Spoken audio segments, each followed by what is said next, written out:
450 000 ménages sont en situation d'extrême pauvreté au Sénégal, d'après le dernier recensement général de la population.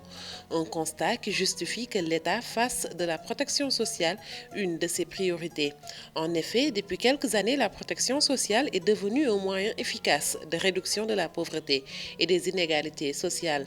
Les filets sociaux procurent aux populations les plus démunies l'aide dont ils ont besoin en leur donnant l'opportunité d'investir dans la santé, l'éducation, le renforcement de capacités et la mise en place d'activités génératrices de revenus. Je ne ménagerai aucun effort pour renforcer notre politique de protection sociale, axée autour de 3 axes principaux de mon programme, Yoonu Yokkute. Et je l'ai dit, ces axes, c'est la jeunesse, les femmes et le monde rural. Dans la même dynamique, la mise en place de la Caisse autonome de protection sociale universelle, la CAPSU, au cours du premier trimestre 2014, permettra de financer les programmes sociaux prioritaires tels que la couverture maladie universelle, la bourse de sécurité familiale et la bonification retraite. Étant sur le chemin de la conquête du pouvoir, j'ai mis 3 années et demie à parcourir le Sénégal dans ses coins les plus reculés, ce qui m'a permis de mettre un visage et une forme dans l'expression la plus achevée de la pauvreté, et ceci dans toutes les contrées du Sénégal. C'est dire donc que je connais parfaitement le niveau d'inégalité sociale dans notre pays.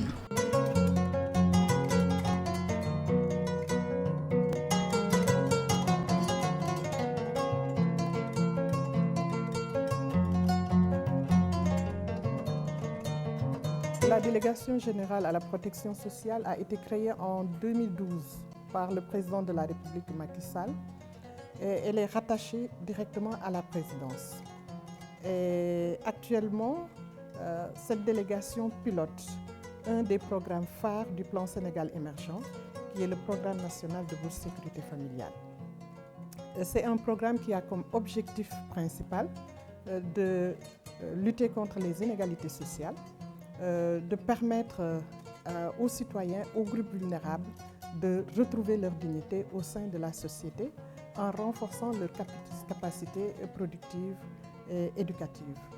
Et ceci aussi à travers une politique de développement durable, inclusif et en permettant aussi une bonne cohésion sociale. Investir dans un système national de protection sociale est extrêmement important dans la lutte contre la pauvreté. Le gouvernement du Sénégal l'a bien compris et c'est pourquoi il s'est engagé dans la mise en place d'un socle de protection sociale pour lutter durablement contre la pauvreté et l'exclusion sociale. Il est accompagné dans cette dynamique par des partenaires techniques et financiers tels que la Banque mondiale pour structurer les interventions sectorielles et leur donner une cohérence d'ensemble. Aujourd'hui, au Sénégal, nous avons le Sénégal a un taux de pauvreté d'à peu près 46,7% et un taux d'extrême pauvreté d'à peu près 17%. Et en général, quand nous parlons de la protection sociale, nous focalisons sur ces 17% qui fait à peu près 170 000 ménages au Sénégal. Et nous pensons que, premièrement, le fait que le plan Sénégal émergent a mis l'accent sur l'importance aussi de s'occuper de cette couche de la population montre, je crois, l'aspect et le volet social. En 2014, la Banque mondiale va amener à peu près 40,5 millions de dollars pour contribuer à la création d'un registre unique. Et j'insiste, je reviens sur l'importance de ce registre unique car c'est vraiment une repositoire des données sur qui sont cet ensemble des ménages pauvres, qui est 15% de la population, comment on peut les atteindre, comment on peut les cibler, familles avec enfants, jeunes, personnes âgées, femmes malades. Donc vraiment pour pouvoir cibler et changer de politique quand c'est nécessaire. Donc la Banque mondiale va aider à ça avec ce 40 millions de dollars. Nous avons aussi ajouté 11 millions de dollars de fonds fiduciaires, donc à ce que nous appelons grant, qui est gratuit, pour contribuer aussi au développement de ce programme de filets sociaux. Nous espérons évidemment que nous pourrons aussi amener d'autres partenaires techniques et financiers à contribuer à ce programme pour nous assurer que l'objectif de 250 000 ménages en 2017 puisse être atteint et qu'un système, je crois, bien institutionnalisé soit mis en place pour pouvoir porter le programme dans sa pérennité. Depuis 2012, le gouvernement du Sénégal a mis en œuvre le programme national de bourse de sécurité familiale. Ainsi, d'ici 2017, 300 000 ménages vivant dans l'extrême pauvreté bénéficieront d'une bourse de sécurité familiale de 25 000 francs CFA par trimestre pendant 5 ans pour renforcer leur capacité éducative, sanitaire et productive. Afin d'assurer la transparence dans le ciblage des bénéficiaires, des comités sont mis en place au niveau quartier, village et national, avec la participation active des pouvoirs publics et des communautés. Et par la suite, donc, le travail en tant que tel a démarré. Alors, mais il faut dire que dans le département de Médina Yoro Foulah, compte tenu des difficultés et du contexte assez particulier, alors, pour chaque collectivité locale, l'autorité administrative concernée avait mis en place un comité local. Je prends le cas de la commune de Médina Yoro Foulah, parce que le ciblage a été effectué par ce comité local, composé d'un représentant du préfet, d'un représentant du maire, d'un représentant des jeunes, d'un représentant des femmes. Et pour chaque quartier, le représentant du délégué de quartier ou le délégué de quartier lui-même a participé au ciblage, en présence, bien entendu, de toutes les autres personnes influentes. Parce que nous avons estimé que dans le quartier, c'est les habitants du quartier qui étaient mieux placés pour identifier les ménages les plus vulnérables. Parce que ce sont ces personnes qui vivent au quotidien avec ces ménages. Alors, le représentant de l'État, du préfet et celui du maire n'étaient là que pour accompagner le processus. Dans le sillage de l'acte 3 de la décentralisation, le programme national de bourse de sécurité familiale entreprend une grande responsabilisation des élus locaux pour le suivi et l'accompagnement des bénéficiaires. Parler de la pauvreté dans nos communes, il faudrait y vivre pour voir. On n'a pas besoin de chercher. Les populations, c'est seulement la dignité qui les maintient en vie.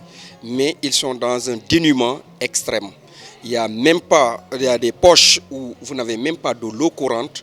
Les puits sont d'une profondeur extrême et même trouver du bois de chauffe constitue un problème dans ces communes-là.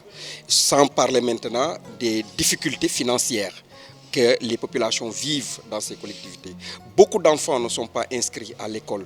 Beaucoup d'enfants n'ont pas de papier, faute de moyens. Parce que penser qu'un papier d'état civil, c'est 300 francs, c'est donné, mais pour certaines populations, ce n'est pas évident. C'est ce qui fait qu'il n'est pas facile, effectivement, à ces populations de subvenir au minimum vital. Ne serait-ce qu'avoir des papiers d'état civil pour les enfants, inscrire ces enfants à l'école, d'autant plus qu'aujourd'hui, l'école n'est pas gratuite tout à fait, où les parents sont tenus d'acheter les documents scolaires pour les élèves, c'est encore difficile. Il y a même des parents qui retirent les enfants de l'école, faute de cotisation parfois de 100 francs. Et c'est très grave. C'est pourquoi ces bourses sociales sont venues véritablement à l'heure. Les gens pensent que la somme de 25 000 francs est une somme modique, mais c'est une somme qui règle énormément de problèmes dans nos collectivités. Aujourd'hui, on a remarqué que beaucoup d'enfants sont retournés à l'école. Il n'y a pas longtemps, nous avons reçu le juge de Bignona qui est venu pour des audiences foraines. On a eu plus de 70 enfants qui ont été remis au niveau de l'état civil. Ce qui veut dire que si ce n'était ces bourses sociales, ces enfants seraient peut-être perdus à jamais au niveau de l'état civil. Donc ce qui fait qu'effectivement, nous pensons que cette action doit être pérennisée parce que cela permet effectivement de résoudre énormément de problèmes au niveau de nos populations. L'accompagnement et le suivi des bénéficiaires sont cruciaux pour une bonne réussite des programmes de filets sociaux. Le PNBSF suit cette logique, c'est ainsi que les bénéficiaires sont accompagnés pour adopter de bonnes pratiques en matière d'éducation, de santé et de citoyenneté, notamment par l'enregistrement à l'état civil. te def naa président ku mu dimbal ci bourse familiale madame le ministre man Astou Baldé la gën a dimbal ndax ñeenti at suma doom dafa feebar aw ma nu ma koy fajee première yoon bi ma jëlee bourse ci laa dem Thiès hôpital Dalal Xel bu Thiès ci laa commencé faj suma doom man donc ak sumay njaboot seen papa dafa teel a génn àdduna may nekk di sonn waaye bi ma amee bourse familiale ci laa commencé samp saaku ceeb li ci des ma ci daan doole di jënd njaayu mu ndew buntu école te buntu école bi may jaay gis naa jigéen ñi bare seen doom ñu ngi yore seen sag yi bees ndax juróom benni at maa ngi jaay buntu école waaye li ma gis daaw ak ren wute na bourse familiale dimbal na jigéen ñi ndax dew ma fenn Kolda laa ne mais gis naa changement bu rëy fii ci biir Kolda.